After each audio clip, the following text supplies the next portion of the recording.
Hello everybody and welcome back to my channel, or welcome if you are new. I'm Grace, I'm a first year nursing student, and today I'm going to be sharing some of my study tips and tricks for being successful in exams. And because I know exams can be really daunting and stressful, and here are some of my tips and tricks as I did study WACE and ATAR last year. And yeah, if you like my content and want to see more, don't forget to subscribe. I post heaps of lifestyle and nursing related videos, and I'm going to be posting a lot of study and productivity content in the future, and there's a lot already up on my channel.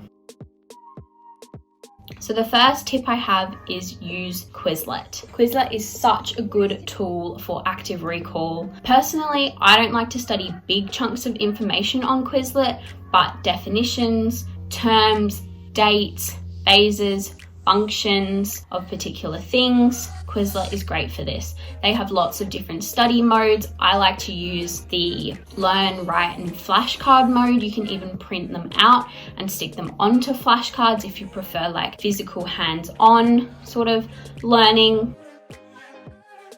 Flashcards, I love them very much. Again, not big chunks of information, but memorizing dates, different medications in the context of nursing for me, different proteins and hormones, phases, levels, stages of particular things. Take these for example. These are my pituitary gland hormones. So we have two sections. They're the two different types of pituitary gland hormones, anterior and posterior, and they're sectioned off by color. Yes, I'm that person. I love flashcards. They're such an easy study method, simple, on the go, quick, easy learning, quick flip through them before bed, quick flip through them before the exam, that sort of stuff. I love flashcards. Next, worksheets. I haven't really seen anybody do this or talk about this, but I love to make my own worksheets. I find it such an easy way to collate information, learn information, remember information, even testing your knowledge. Try fill them out without looking at your notes and just go off by what you remember, and then go back in and change your pen color and write in what you missed. So take this for example. There is a lot of types of epithelial tissue and I need to remember them all for my anatomy and phys exam. So I have the picture down here, the type it is, the location and the function, and then we have the same on the back for muscle tissue. But it's such a simple and easy way. I made it up in Word. It's just a table. It's very easy and a good way to collate information and revise when it comes time to the end of your exam study, and just to formulate your notes instead of just having like the title here and what it is underneath, and then the title. Like you've got a picture, if you're a visual learner, like you've got the picture there, you can relate the picture and the structure and the function of it all together as one. Another type of worksheet that I like to make sometimes is like my own mini test. Make your own questions up, give yourself some lines and test yourself. Find a time, sit down and test yourself, and then again go in with a different colored pen and write in what you missed. And then you can go back and you learn what you don't know per se, because sometimes you might be like, oh, I'm really good at that, I know everything about it, and then it comes time to a practice test, and you're doing the practice test and you're like, oh, actually I don't know anything about this. I only know on surface level, I don't know the amount of detail I need to know. Oh, but I thought I did, but I know this one even more than I thought I knew it. So it also gives you a gauge on what you need to study more and study less of, because there's no point studying something that you know really well versus something that you don't know really well. And that is a trap a lot of us fall into, because the stuff we know really well we tend to like more, so we tend to focus and study on that more per se than the stuff that we don't understand and we don't get, but we should be spending more time on. Next, we have mind maps and annotating diagrams. Now here is an example of one of my mind maps. It's such a good summary sheet for your notes when you're trying to collate those 6 pages of notes into one tiny revision material. I pick one particular color, and then I just go off and I start talking about one section, and then it'll be another section and another section, and so on until you fill the whole page with the information. Mind maps. You can do this digitally, but personally, I like to try fit it on one piece of paper, tend to avoid going onto the back, because it forces you to summarize it into your own words, and then it'll be easier to understand and remember when you come back to revise this. Further on that is annotating diagrams for something that has multiple stages or multiple different things, like the cells organelles or mitosis, for example.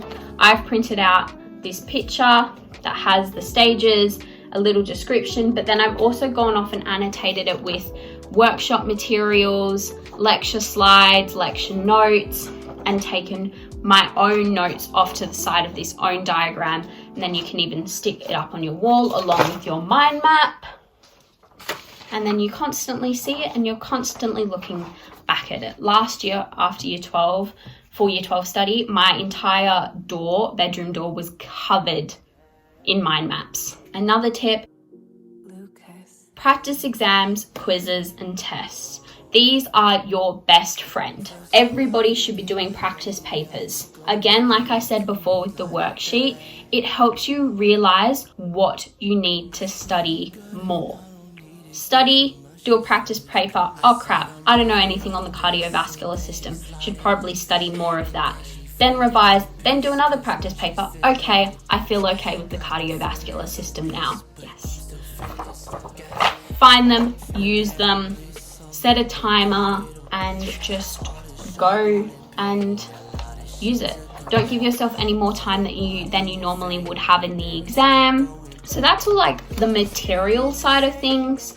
One thing I want to talk about, if you're trying to learn and revise with flashcards, the study method that I use with flashcards is you have two piles. You have the right and the wrong pile. The right can be the right side and the wrong can be the left side. And once you finish one, you're like, oh, okay, I got that right. Put it in the right pile. Oh, I got that one wrong. Put it in the left pile. And you keep going through them until there's no more flashcards left in the wrong pile. They're all in the right pile. Makes sense? Hopefully it does. Which is similar to how you can do it on flashcards on Quizlet, but I personally am a big believer in physical flashcards. Another tip is pick a TV show. We all want to watch Netflix, so just pick a show. Probably something you've already seen, so you're not easily invested in it, and it's just background noise, and it's just something you can put on during your breaks. You can reward yourself with it, because if you say, I'm not going to watch any Netflix, I'm just going to study, you're going to be more likely to fall into that procrastination trap of just sitting there and watching 5 hours of Gilmore Girls or Grey's Anatomy, and you're like, I've just wasted all this time. I could have been studying, and now it's gotten to that time of the day where I'm not the most focused and I would be watching my TV show. Reward yourself, because seriously, reinforce yourself with positivity and watching a show. One thing I like to do, I'll be like, so say I'm studying my flashcards and I'm like, okay, and once all those flashcards are on the right side, I'm gonna watch one episode of Criminal Minds. Or once I finish this practice paper, I'm gonna watch one episode of Grey's Anatomy, or I don't know, whatever show you've picked for exams. It's just such an easy way to reward yourself, give yourself some downtime, and then you're not restricting yourself. You are allowing yourself to still watch Netflix or a show during exams. Next, schedule your time and your days. Grab a calendar and be like, okay, on Monday, I'm going to be studying energy systems. Let's just go with that. Monday, I'm going to be studying energy systems. On Wednesday, I'm going to be studying for a different class. On Tuesday, I'm going to be going over the respiratory system, but then I'm going to go more in depth on the renal system. Just schedule your time and go, okay, so when you come to that day, you know that this day I'm going to be studying energy systems. Once you have got all your materials and you're ready to sit down for study, make sure you have everything you possibly need next to you by your side, so you're less likely to get up and get distracted, go say hello to your sister or your brother or your mum and have a conversation. Go on your phone. Just make sure you're ready. You've got all your materials prepped, along with a clean, quiet and calm environment. Set the atmosphere. Play some lo-fi music on Spotify or Apple Music or YouTube. Light a candle. Turn on your diffuser. Set the mood for when you're studying. If you have a nice environment and space when you're studying, you're more likely to stay there and continue studying. Work out how long you can focus for. And I say this like one of my high school friends would use the Pomodoro technique, 25 minutes on, 5 minutes off. And that's what they could handle. Whereas for me, sometimes I can study for 40 minutes and then have a 10-minute break. So just find how long you focus for before you've zoned out, because there's no point saying, I'm going to study for an hour, and you've looked at your notes once and that took 10 minutes and now you're just watching the rest of an episode. What's the point in that? So find what time you're most productive, focused, and switched on during the day. Personally, I like to study in the morning and have the afternoon off, which don't even bother with it. Just study for how long you can study for. Study from 8 till 7 and then be like, okay, I'm done. I can't do any more. Obviously, with adequate breaks, go for walks, get a drink of water, have a water bottle nearby, always.